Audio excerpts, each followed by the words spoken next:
Yo, what is up, broskiis? Kiana coming back at you with a brand new deck profile to the channel. This deck I've been testing for a couple weeks now. I was super interested when it first came out. Got another wave of support, Legacy Destruction. I guess it came out older set because, you know, they pump out sets like crazy now.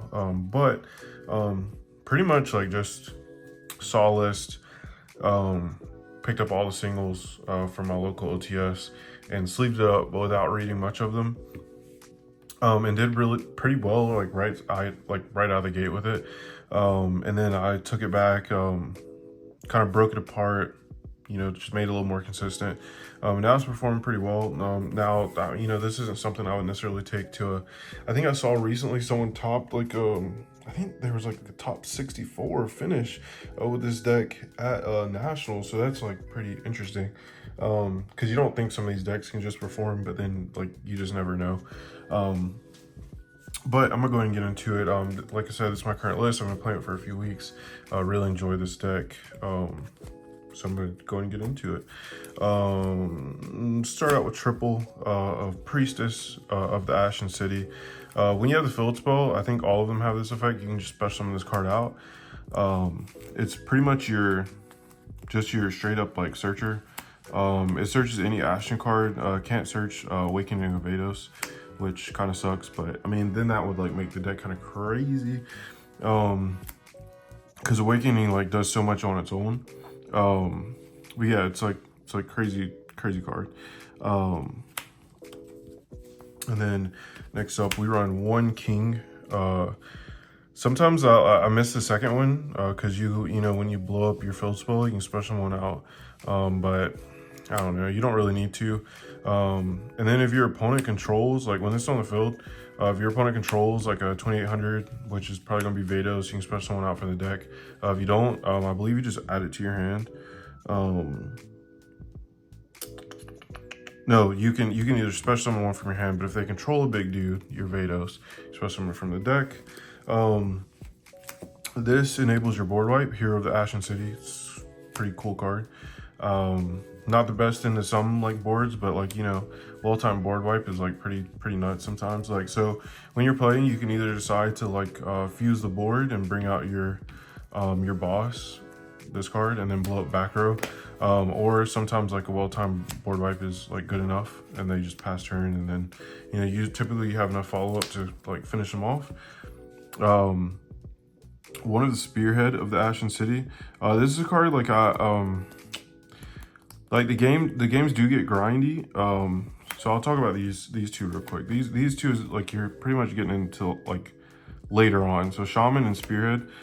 Spearhead's pretty nice because you can tribute this card and then target one card your opponent controls, bounce back to your hand.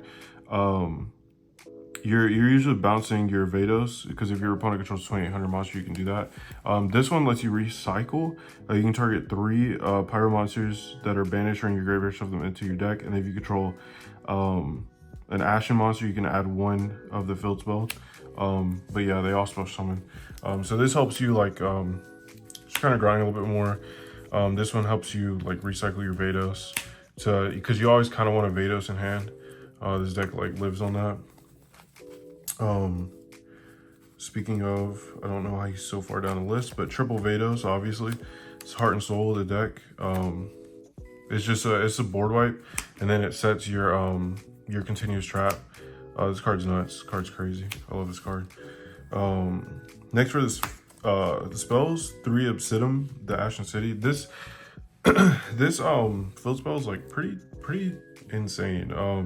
So it doesn't do anything like on activation, but face up special summon monsters your opponent controls become pyro during your turn only. So obviously you can't set them up with like a turn everything to pyro, lock them out of their like archetypes and stuff on their turn, and you can't like super poly like a full pyro board on their turn. If you could, this field spell would probably be a little dumber, but I mean, we've had like Zombie World like and stuff like that in the past, so I mean, it wouldn't have been the worst thing. But it has a bunch of layers to it, and you can only use each of the following effects of Obsidian, the Ashen City, once per turn. During your end phase, you can target 1 of these in your graveyard, place on the bottom of your deck. and draw a card. If this card is destroyed or banished, you can special summon one Ashen monster from your deck. So destruction or banishment is actually pretty good because you can destroy it yourself with Vados, obviously. You can go full combo. You can destroy, put that on their field. This brings out your king, and then, you know, the Vados sets, obviously. But, you know, if they cosmic it on your turn, like, you still get a special summon from the deck, which is pretty helpful because a lot of people play cosmic now. You know, just hitting like Tempai field spells, stuff like that. This really made the card playable. Extinguishing. It's a Rhoda. It's a foolish. It's something like it. So you basically can dump your Vados, add it back, or if you play the Volcanic card, you can dump Volcanic, add it back to your hand, and then you can banish this card to fusion summon.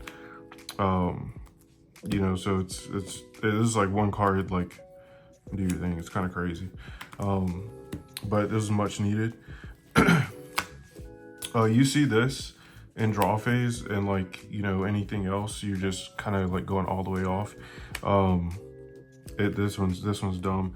So in your draw phase, you can just fire this off, place a field spell on their field, and since they control a field spell, you can add the Vados, and then you just go off from there. If you're doing a draw to, like, obviously avoid droll, but this card's absolutely crazy. As of now, I'm playing one of the Rekindling of the Ashen. It's pretty much like another Imperm. So you place one of your Ashen cards that is banished or in your graveyard on the bottom of your main deck. So it doesn't let you recycle your extra deck cards, but it lets you recycle your main deck cards. It's pretty good. So you can keep like recycling King and stuff like that. And you can't recycle itself, so that's fine. Then target one effect monster your opponent controls, negate its effects until the end of the turn. So it's almost like an additional, like, Veiler, additional Imperm. It's a nice little card. My next version of this deck is with the Volcanics, and I considered cutting that out, but I'm really not sure yet because I actually kind of like it. I actually kind of like that card. But we'll see. There are a couple cards I'm considering if I'm going to take this to a bigger tiered event. Ashen Endless.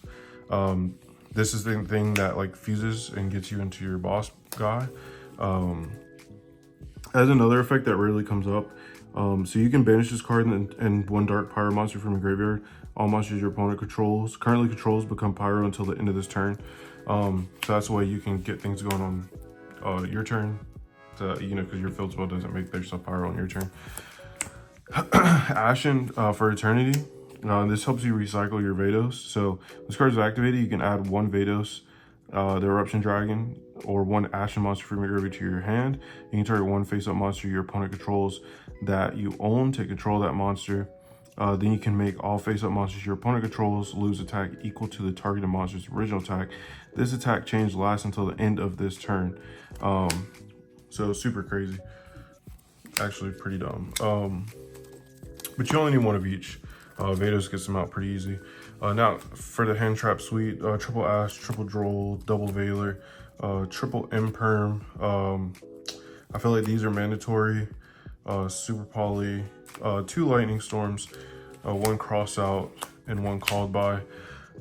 So originally I was gonna, when my Volcanic cards came on, I was gonna take out the 2 Veilers and then put in the Volcanic Emperor and then the Trap card. That pretty much you can just burn your opponent to death. But I don't think I'm gonna do that anymore. I think I'm gonna, like, keep the Imperm in or either switch these to Mourner. And then I'm gonna take the Lightning Storms out, the main deck Lightning Storms. Probably take the main deck Lightning Storms out for those Volcanic cards. I'm not sure yet. I like the hand traps. Droll, just keep in mind, like, Droll is a little tricky in this deck because if you do pop your field spell, like, so if you droll them and then you bring down Vados, pop your field spell, or pop the field spell, special summon out Priestess from deck, you can't add, like, spell for follow-up under Droll, obviously. That came up, like, once, but I was still able to push through. I just, you know, but I mean, my hand was still good. I still had stuff and I still had Eternity set, so I was able to recycle essentially. But outside of that, like, if I needed that ad for follow-up, I just would have been cooked. So keep that in mind. I'll probably keep it in mind moving forward. I just think Droll against a lot of decks really helps just stop them from playing, essentially. Especially some of the higher tier decks. And this one being like where it's at currently in the format, which is not in the format. You kind of need those cards that kind of like either stop your turn or like, you know, cut what they can do in half. Sorry, every time I move my hands, I like shake the hell out of the camera. So my extra deck is kind of like unfinished as of this point. Actually, I'm missing one card, but I'll go and get into it. So triple of the Dragon of Endless Darkness. This card's pretty nuts. Hope you can see this okay. I'm kind of losing daylight a little bit. So when it can be destroyed. Yeah, it can be destroyed by card effects. And also your opponent cannot target with card effects. With monster effects, I'm sorry. It can negate effect by sending a card. And then when it's summoned, it just blows up spell and trap. So one, you're gonna blow up your Vados by fusing it off with the trap card. So you're gonna clear monsters, and then when this hits, you're gonna clear, you're just gonna clear the spell traps. And it does get bigger with the trap card, so that's really good too. So sometimes you're at least sitting on like a 4,500, like, you know, indestructible dude, and they gotta be able to kill it by battle or something else. 3 of these. Put these up a little bit so you can see those a little bit better. This one on Fusion Summon, it recycles your field spell from the grave. This card is like so needed. It's double attacker, helps you get in for crazy amounts of damage. These are super part of the targets. 1 Garua, 1 Mud Dragon, 1 Infernal Flame, because this searches. Just helps you get into your combos and cards and stuff. I'll probably bump this up to 2 at least. 1 IP, 1 Moon of the Closed Heaven, just because sometimes you spam bodies pretty easily, so you can just go into 2. And then the card I'm missing is, so I have Pick Knight early, 1 Dark, 1 BLS, because all these are really big. It's not targeted, and you know, Sky Shark is starting to pick up a little popularity like amongst like lower like budget players, because they've been reprinted a bunch of times, and it's like a solid deck, and like they're getting like new support. So this could come up. And then access code target talker. So I'll either like take this out for I don't know, something else, like maybe a charmer, another charmer, or I'll take out the Pick Knight for a closed goddess, because you can link one of like basically 2 of their cards off. So if you go into 2, you can get like 2 of theirs, plus this is 4, and then 1 of yours is 5 for your closed world. Those are my thoughts behind that. But yeah, that's pretty much it for this one. Like the video if you like the video. Any suggestions would be, you know, super helpful. But yeah, like the video, subscribe to the channel for more of these, and I'll see you next time, broskies.